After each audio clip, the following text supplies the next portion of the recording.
If you're curious about politics, so am I. So if you need help, I'll be your guide. This is my first time voting in the US, don't you see? So I'd appreciate it if you came with me. Ooh. Welcome, folks, to episode 3 of Democracy, the ultimate showdown. I'm back, your favorite blob. Today, we're diving into the ring with the heavyweights, the US political system versus the rest of the democratic world. Get your popcorn ready, because this is going to be one heck of a political roller coaster. So, let's kick things off with a quick world tour of democratic systems. In the UK, it's like a democratic dance-off, where the executive branch waltzes with the legislative branch. In the parliamentary systems, the executive branch derives its legitimacy from the legislative branch. The head of government, often the prime minister, is typically the leader of the majority party in the legislative body. There's a fusion of powers between the executive and legislative branches, allowing for quicker policy implementation. Over in France, they've got a presidential chef whipping up legislation in a separate kitchen. The president is both the head of the state and head of government, elected independently of the legislative branch.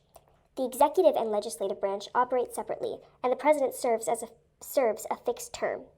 France, for example, has a semi-presidential system with both a president and a prime minister. Germany's throwing a political party where proportional representation is the name of the game, and Canada's hosting a federal feast with power shared like a potluck dinner. In countries using proportional representation, political parties receive a share of seats in the legislative proportionate to the percentage of votes they receive. This system often leads to coalition governments, where multiple parties cooperate to form a government. Federal systems involve multiple layers of government with shared powers between a central government and regional entities. The central government and regional governments each have their own spheres of authority. Now, let's talk about the drama in Japan. It's a constitutional monarchy, and guess what? The emperor is the ceremonial head of state. It's like having a royal taste tester for laws. The emperor is a ceremonial head of state, like I said earlier, whilst the prime minister is the head of government. The prime minister is the leader of the majority party in the national diet. So, there's the bicameral national diet, consisting of the House of Representatives, elected by the public, and the House of Councillors, elected by the public and local assemblies. And then there's China, throwing a one-party fiesta with the Communist Party leading the charge. It's a political party, but they're the only ones invited. Talk about exclusive. The president is the head of state, and the general secretary of the Communist Party is the head of government. The unicameral National People's Congress, with members elected from provincial-level congresses. Wow, that was a crazy tour. It's so cool learning about all these other countries. But now let's go back to the US, where the real circus begins. The Senate's strutting its stuff with equal representation, like a political twin duo. The House of Representatives, on the other hand, is the cool kid at the party, with representation based on popularity. It's democracy's version of high school. Folks. But now, let's talk about the main act.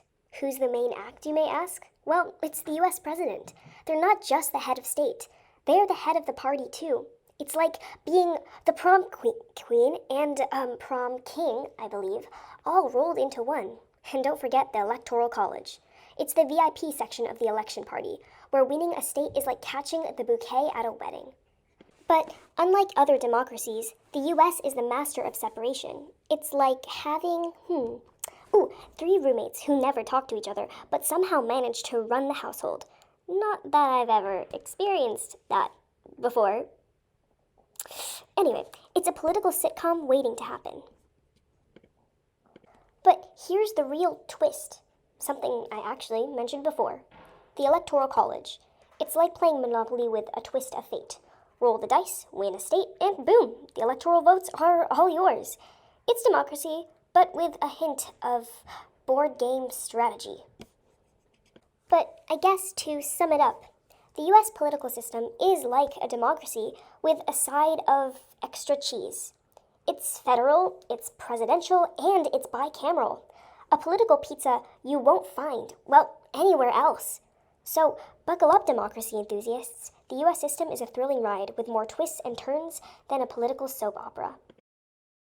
Well, so, in conclusion, understanding the US political system is like deciphering a political puzzle. It's unique, it's quirky, and it keeps us on the edge of our seats. So, until next time, keep those political passports handy, because you will never know where we'll get off the next jet in our quest to unravel the mysteries of governments. Thank you all. I am your loyal blob. See you soon, and good night, America.